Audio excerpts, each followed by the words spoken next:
Imagine waking up in a world where the loudest noise drowns out the quiet truth, where fame is mistaken for wisdom and entertainment overshadows understanding. Stop imagining because you're already living in that world. Why is it that in an age where information is everywhere true, wisdom feels rarer than ever? Why does modern culture reward ignorance, celebrate mediocrity, and silence depth? Why are thinkers fading into the background while entertainers thrive in the spotlight? That's the question we're diving into today. Why has foolishness become a cultural badge of honor? And what does that reveal about the quiet death of wisdom in our time? Stay with me until the very end, because the final insight isn't just important, it might completely shift the way you see yourself and the world around you. Before we begin, take a moment to subscribe, like, and share your thoughts in the comments below. This space is for people who still value thinking, reflection, and insight, the kind of ideas that cut through the noise. To understand how we got here, we first need to clarify something. What exactly is wisdom? Wisdom is not intelligence. It's not data, not information, not even knowledge. As the ancient philosopher Socrates once said, "The only true wisdom is in knowing you know nothing." Wisdom is born out of humility, the quiet recognition of life's complexity, and the refusal to rush into shallow judgments. It is felt, not flaunted, earned, not given. Yet our culture has shifted its compass. We no longer value depth, we crave immediacy. We no longer honor the slow unfolding of understanding, we worship the viral soundbite, the quick fix, the meme that spreads faster than thought. Just look at who we elevate today: influencers who profit from shock rather than substance, celebrities who gain millions for controversy instead of contribution, politicians who reduce complexity to slogans, to manipulate rather than educate. In this world, to be loud is to be heard, and to be reflective is to risk irrelevance. The result, a generation drowning in information but starving for wisdom. Friedrich Nietzsche once warned that when truth and illusion blur, society begins to decay. Look around, we see it in the breakdown of real conversation, in the rejection of nuance, in the way debate has turned into shouting rather than seeking understanding. Now pause for a moment and ask yourself, when was the last time you saw a calm, intelligent discussion go viral? When was the last time you heard a leader admit honestly that they didn't know something but were willing to learn? That's the kind of reflection we're missing, and it matters more than we realize. To understand why wisdom is slipping away, we need to look at how societies once treated it. In the ancient world, wisdom wasn't just admired, it was considered the highest virtue. The Greeks revered the philosopher, literally the lover of wisdom. In Egypt, wisdom was seen as divine. In China, sages like Confucius spoke endlessly about cultivating inner harmony and moral clarity. Wisdom was expected, not optional. It wasn't something rare, it was the foundation of culture. But today that pursuit seems almost laughable. We say we respect wisdom, yet rarely reward it. We glorify those who entertain, not those who enlighten. Psychologist Carl Jung once observed, "Thinking is difficult, that's why most people judge." And that's exactly what our culture has embraced: judgment instead of reflection, reaction instead of contemplation. Look at how the systems around us are designed. Media algorithms reward outrage, not nuance. Social platforms boost impulsive reactions, not thoughtful consideration. Schools are pressured to produce quick, measurable results, reducing students to statistics and teachers to test preparers. Depth slows things down, and in a culture addicted to speed, anything that doesn't fit the mold gets discarded. Ask yourself, who benefits from this? Who gains when you stop thinking for yourself? Who profits when you're too distracted to question the stories you're fed? American philosopher Noam Chomsky once explained it perfectly. The smart way to keep people passive and obedient is to strictly limit the spectrum of acceptable opinion, but allow very lively debate within that spectrum. In other words, we're given the illusion of freedom, choice, and knowledge, but much of it is curated, filtered, and manipulated. And yet here's the hidden truth. Wisdom hasn't disappeared, it's gone into hiding. Like a seed waiting beneath the soil, it survives in quiet places, in unread books, in long conversations, in moments of solitude that most people now fear. It survives in you if you're willing to look inward instead of always outward. So the real question is, what would it take for wisdom to rise again? What would it take for us to remember the virtues that once guided civilizations? the virtues that built libraries, wrote scriptures, and even sparked revolutions. In the next part, we'll explore how the very structure of our modern world has pushed us away from introspection and toward distraction, and why that shift might be more dangerous than most people realize. Fast forward to today. We live in what many call the attention economy. Your focus is no longer just your own, it's a currency. And every app, every platform, every brand is fighting to spend it for you. Social media is engineered to hijack your nervous system, to provoke outrage, to keep you endlessly scrolling. News is designed less to inform and more to trigger emotion. Schools, under relentless pressure to produce numbers, train students to pass standardized tests instead of nurturing original thought. In this world, wisdom doesn't just feel inconvenient, it feels almost impossible.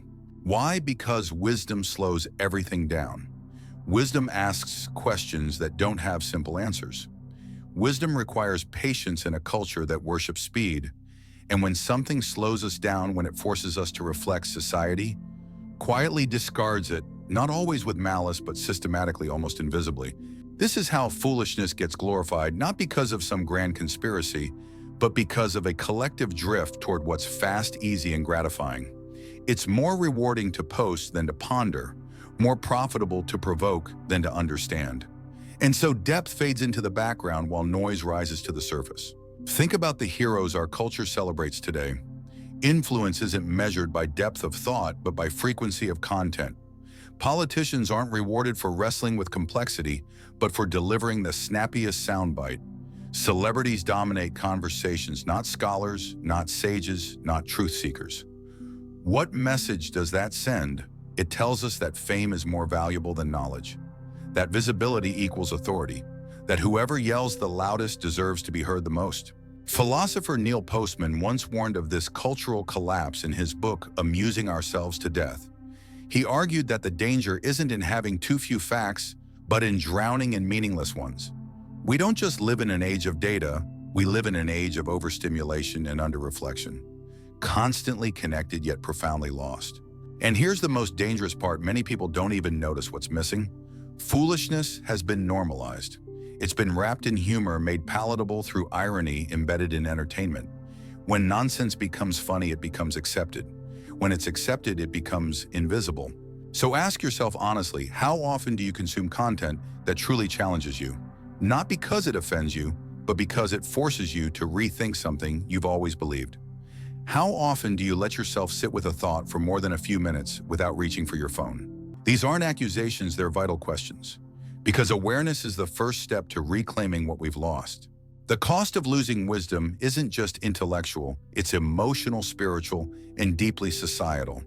When people stop seeking wisdom, they become easier to manipulate, more reactive, more divided, and more fragile. Public conversations collapse into noise. Communities fracture into tribes. Conflict grows while understanding shrinks. This isn't simply a cultural shift, it's a crisis of meaning. Psychiatrist Viktor Frankl, who endured the horrors of the Holocaust, once wrote, "When a person cannot find a deep sense of meaning, they distract themselves with pleasure." And that's exactly what we see today. Our culture has become obsessed with pleasure, drowning itself in distractions but starving for true meaning. Pleasure is everywhere, but purpose is rare. Wisdom is the bridge between those two. It doesn't just tell us how to live, it tells us why. And maybe that's why wisdom feels so feared or forgotten in the modern world. Because true wisdom requires courage. The courage to look inside ourselves, to confront our insecurities, to face the chaos within. It demands we ask terrifying questions. Who am I really? What do I believe when all external labels, my job, my possessions, my followers, are stripped away? That's not an easy mirror to face. And so we reach for distraction instead. It's easier to laugh at foolishness than to sit in silence with wisdom. It's easier to binge content than to confront our emptiness. Distraction has become the new meditation. Consumption has replaced contemplation. And in that shift, the self, once a temple of reflection, has been turned into a billboard of trends. But here's the hopeful part: if you're still watching, if you've made it this far, then somewhere inside you, there's a hunger for something deeper, a hunger for clarity, a hunger for what is real. You are not alone in that hunger. More and more people are waking up tired of the shallow waters, ready to dive beneath the surface. So where do we begin? The first step is reclaiming our attention. Guard your mind as you would guard your home. Don't let algorithms dictate your beliefs. Don't let trends become your compass. Read more than you scroll. Think more than you react. Reflect more than you speak. Because what you choose to focus on shapes who you become. And in a world determined to keep you distracted, reclaiming your focus is an act of rebellion. If reclaiming our attention is the first step, then the second is questioning what we glorify. Just because something is popular doesn't mean it's valuable. Just because someone is famous doesn't mean they are wise. Learn to separate charisma from character, entertainment from enlightenment. Culture may hand us endless idols, but wisdom teaches us to ask, do these figures elevate us or simply distract us? The third step is seeking silence. Wisdom does not scream at whispers, and to hear it, you have to slow down enough to listen. That might mean taking a walk without your phone, sitting with boredom instead of numbing it, asking questions without rushing to answer them. Silence isn't empty, it's the space where your deepest truths have room to speak. The fourth step is building your circle carefully. Surround yourself with ideas and people that lift you higher.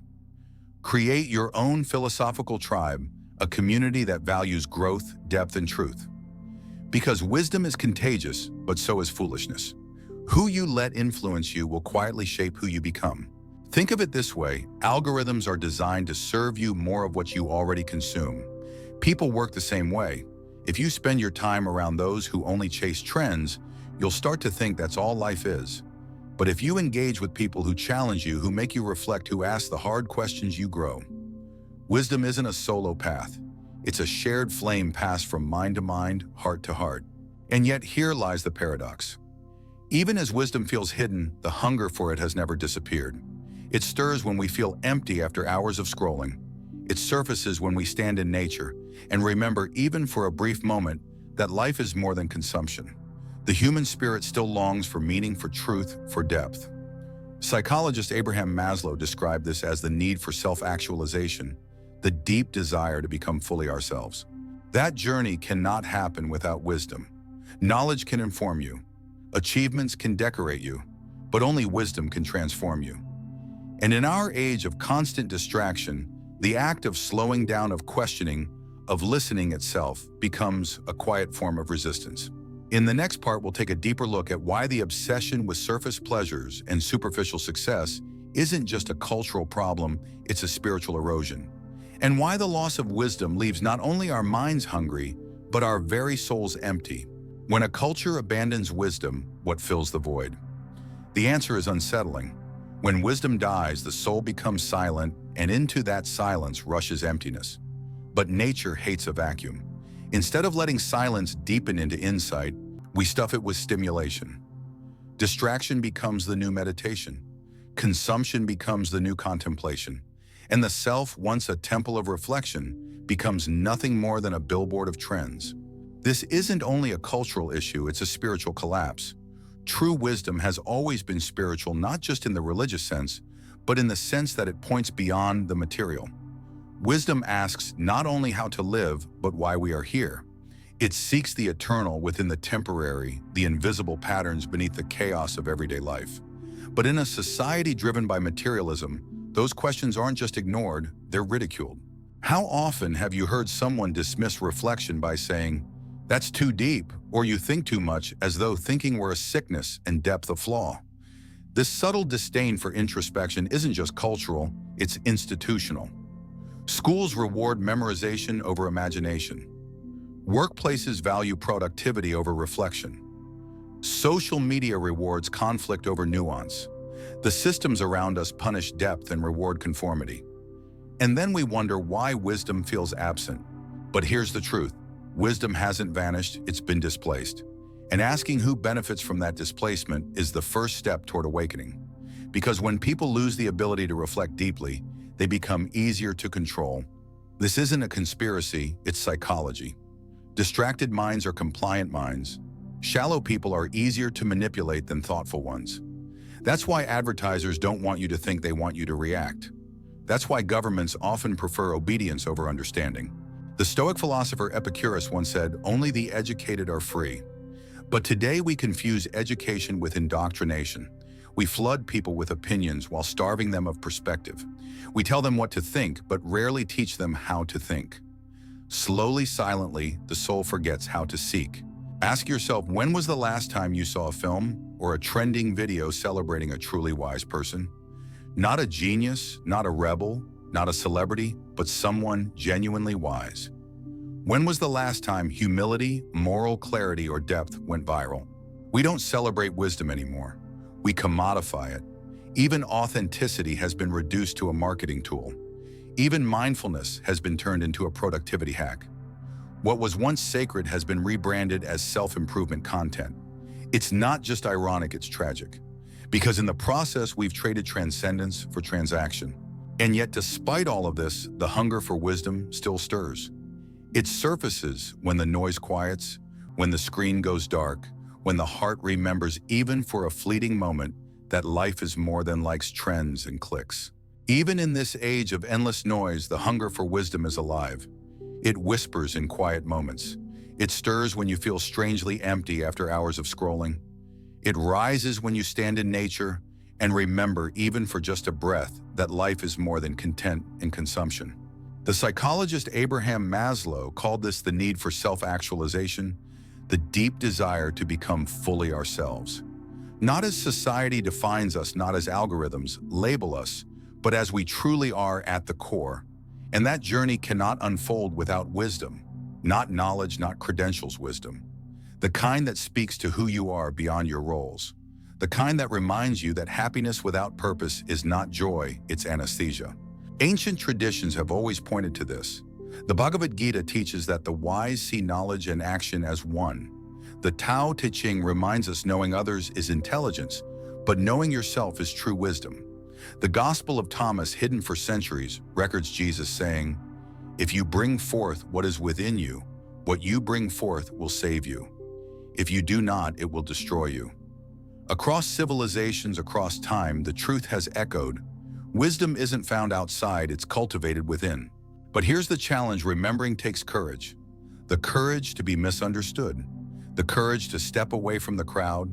The courage to sit with uncomfortable truths that offer no instant dopamine, no easy applause, no quick reward, only the slow, quiet evolution of the soul. And that courage is rare because it requires a kind of death. The death of the false self, the part of you that craves approval more than authenticity, comfort more than consciousness.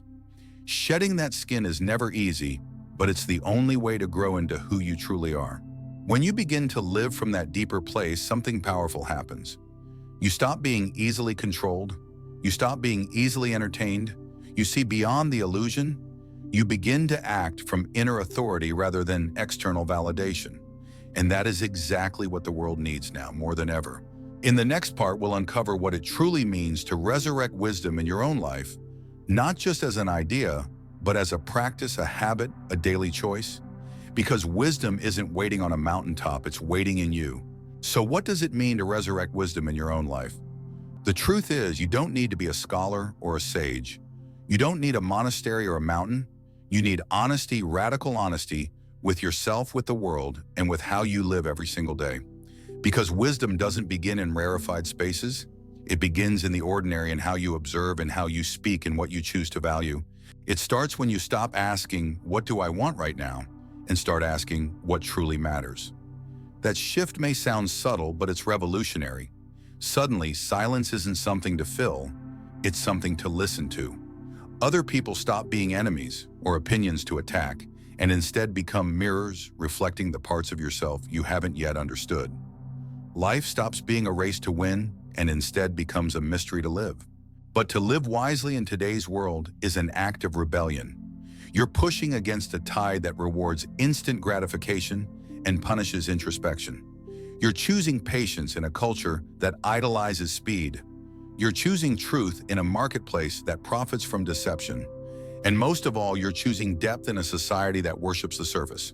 It's not an easy path, it never has been, but it's the only path that leads somewhere real. So how do you begin? Start with simplicity. Wisdom doesn't thrive in chaos, it needs space to breathe. Protect your mind like you protect your home. Limit the meaningless noise that floods your attention. Because what you allow into your focus will shape the architecture of your soul. Second, read, but not just anything. Read those who've walked the path before you. Marcus Aurelius, who taught that our perceptions shape our reality. Thich Nhat Hanh, who showed us how to breathe through suffering. Carl Jung, who revealed that facing the shadow is the only way to find the light. Simone Weil, Alan Watts, Rumi Krishnamurti. Their voices remind us what humanity is capable of when it dares to turn inward. Third, practice solitude. Take walks without your phone. Sit in stillness. Let boredom return, because boredom is often the threshold to insight. Ask questions that make you tremble, not for quick answers, but for awakening. In the next part, we'll explore even more practices, habits of thought, and action that can guide you back to clarity, back to center, and back to truth. Because wisdom isn't abstract, it's alive in your daily choices. Fourth, begin to truly observe your life. Not in passing, not half attentively, but with full awareness.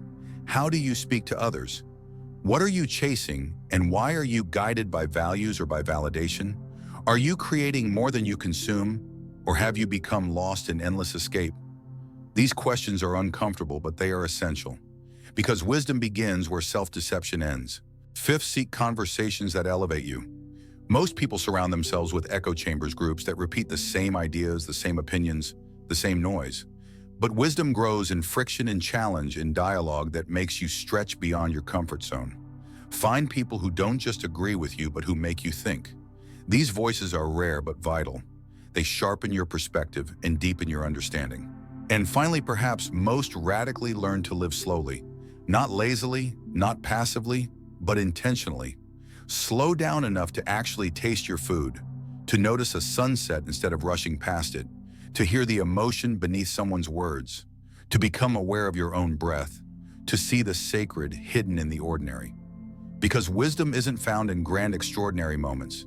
It reveals itself in the smallest, most ordinary details of life, if you are willing to notice. Our ancestors knew this. The mystics, the shamans, the philosophers, they all taught the same truth in different languages. The wise are not those who know the most, but those who see the most clearly. And clarity only arrives when the mind is still, the heart is open, and the soul is listening. So let's remember what we've forgotten. Let's remember that being loud is not the same as being right, that being famous is not the same as being wise, that being entertained is not the same as being enlightened. The death of wisdom was not inevitable, it was a choice. And every choice can be reversed. In the next part, we'll uncover the hardest truth of all, that the battle for wisdom isn't just out there in society, it's also within us. And if we fail to recognize that, no amount of cultural change will ever be enough. Here is the hard truth: stupidity isn't just out there in society, it lives inside each of us. It hides in our egos, in our laziness, in our craving for comfort over consciousness. And that's where the real battle is fought, not in the comment sections, not in debates with strangers online, but in the quiet choices you make when no one is watching. Will you scroll or will you reflect? Will you consume or will you create? Will you perform for approval or will you simply be? These are not small questions. They are the crossroads that shape your life. And here's where we return to the promise made at the beginning of this journey, the final revelation, the most important truth. Wisdom is not something you find. It's something you become. It's not hidden in secret books or ancient ruins. It's not guarded by monks in distant monasteries. It's hidden in your daily choices, what you pay attention to, what you allow into your mind, what you dare to question, and how willing you are to change. The modern world may glorify stupidity, but that doesn't mean you have to. You can choose differently. You can choose to awaken. And when you do, you become a light in the darkness, not loud, not flashy, but steady and unshakable.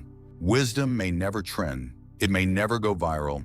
It may never entertain the masses, but it endures. And in a world built on noise and distraction, remembering what endures becomes a sacred act. So let me leave you with this. Think deeply, live wisely, and never underestimate the revolution that begins quietly within you. Because at the end of the day, wisdom isn't about having the right answers. It's about asking the right questions. And every time you choose depth over distraction, every time you choose truth over convenience, every time you choose meaning over comfort, you bring wisdom back to life. And that perhaps is the most powerful rebellion of all. So here we are at the end of this journey, but also at the beginning of something greater. If wisdom has felt distant, hidden, or forgotten, remember this: it was never truly gone. It has always been waiting for you. The question is not whether wisdom exists. The question is whether you will answer its call. Because resurrecting wisdom doesn't begin on a mountaintop or in a monastery. It begins here now in the smallest of choices. It begins when you pause instead of react, when you reflect instead of scroll, when you speak with honesty instead of noise. Wisdom doesn't demand perfection, it demands presence. It grows in the silence between words and the courage to ask questions you may never fully answer, in the humility to admit what you do not know. It flourishes when you dare to see others not as enemies or opinions, but as mirrors reflecting back your own unexamined truths. And here's the paradox: the moment you stop chasing wisdom as something external, something to own, something to show, the moment you realize it has been inside you all along. Every great tradition, every philosopher, every mystic has said the same thing in different ways: wisdom is not found, it is lived, it is. So as you step away from this video, remember, being loud is not being right. Being known is not being wise. Being entertained is not being enlightened. The world may reward distraction, but your soul longs for depth. And every time you choose depth, you are part of a quiet revolution, one that doesn't trend but transforms. You don't need to be extraordinary to live wisely. You only need to be honest, attentive, and willing to grow. Because in the end, wisdom is not about the answers you collect. It's about the clarity you embody.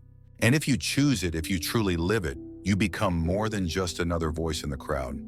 You become a presence, a reminder, a light. So remember, think deeply, live wisely, and never forget the revolution of wisdom begins always with you.